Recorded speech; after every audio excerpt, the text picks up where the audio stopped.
Thank you, Kelly, and thank you, everybody, for coming back in after the final break of the day. That's really awesome.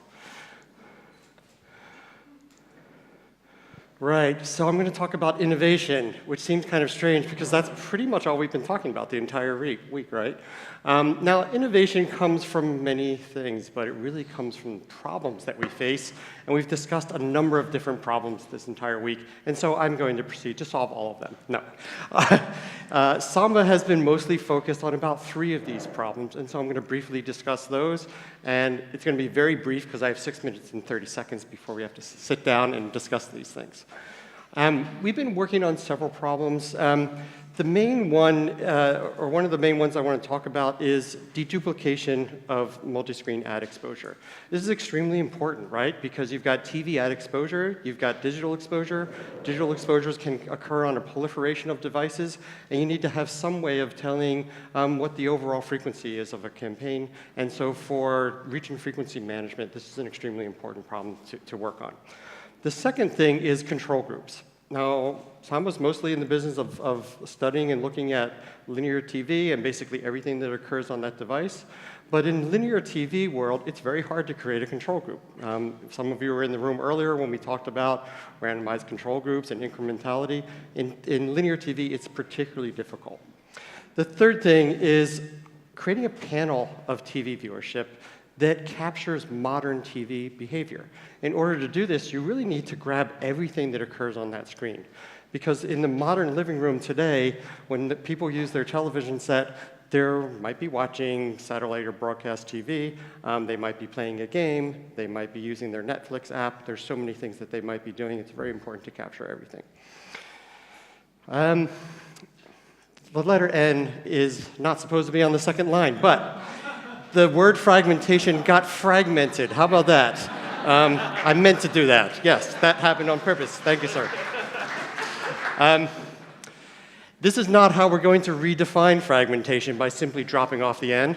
But I will talk a bit about fragmentation. So we've been talking about fragmentation forever, right? Going back to the 80s when cable first started, and all of a sudden people went from having 13 stations they could watch to having 50 or 100 or 200.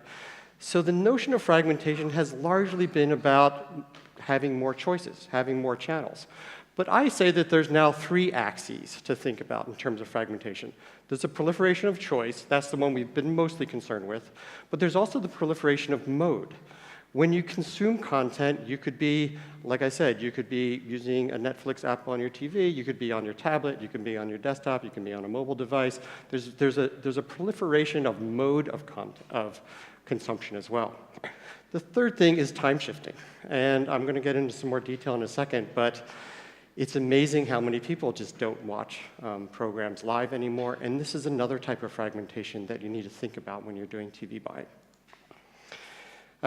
Time shifting habits vary also based on content. This is some data we just analyzed, I think, a week or 2 ago, so pretty current data. I don't know how well you can see it in the back, but this is just some sampling of 6 shows that we looked at to see how much is time shifted.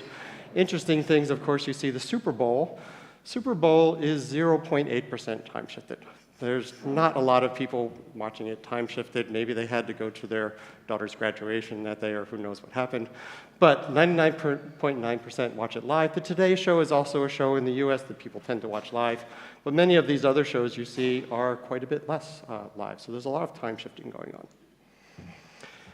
Now, this was talked about in a previous panel that cable and satellite subscription is declining. I don't need to tell anybody that nonlinear video is rapidly rising, and the inflection point is happening around now, actually around this. So it's a pretty interesting time to be thinking about these differences and these emerging new ways of consumption. Now back to innovation. I mentioned these 3 problems that we've been seeking to solve, and I'm going to very briefly talk about how they work so we can sit down and take your questions, right? So the first one is around creating the panel, right? We did not want to be single source. We thought it was really important to have a diversity of households in a panel. And so our ACR-based viewership data comes from 20 million households and, very importantly, 20 manufacturer brands globally. And so that means that it doesn't matter which kind of TV set you buy, we're very likely to be capturing some data, and very importantly, on an opt-in basis. Now, I mentioned here US Census match because even if you do a very good job collecting data, you still have to do some weighting. And at the current moment, it's US based, but we'll be talking later when we sit down about how we're expanding into the UK, Germany, and other countries. And just to give you a picture, this is a satellite image of the United States shown at different times at night. And it helps you realize where the population density is. Now, we happen at Samba to have not one, but two PhD astrophysicists on site, so they provided this for me. But what you can see is when you compare it to the Samba households, and we call a household a Samba household if they have our ACR technology embedded in their TV on an opt-in basis. And you can see it very much mirrors the entire US population. It's really important for us, being very science-based, to make sure we have the right representation. Second innovation. I talked about multi-screen ad exposure. How do you deduplicate across all these screens? We wanted to make sure that we had our own proprietary device graph to do that, right? So instead of taking somebody's digital exposure data, taking our TV data, and going to a third party to do some sort of match and figure out what the deduplication is, we said, no, we're going to build it ourselves from day zero using a deterministic device graph. And we built a very, very good one. And even though it was very good, we went out last December and purchased a device graph company known as Screen6 to add on a probabilistic component to it. So now we have an extremely solid device graph that includes both the deterministic elements as well as probabilistic components that enables us to, within our own walls, take all these various exposures and deduplicate for our customers. Super important for calculating reach and frequency of campaigns and for frequency capping. Finally, talked about control group technologies, right? So we had this incrementality talk. It's really, really hard in linear TV because you can't have a randomized control group. And so what we did is we have a patent pending technology for doing synthetic control groups.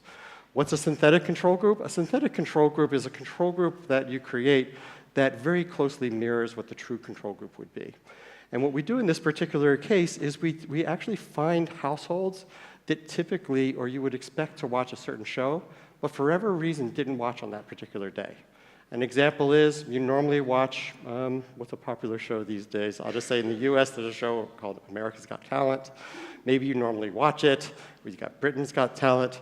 But on that particular day, maybe it was your child's piano recital. Maybe it was your anniversary, you took a spouse out to dinner.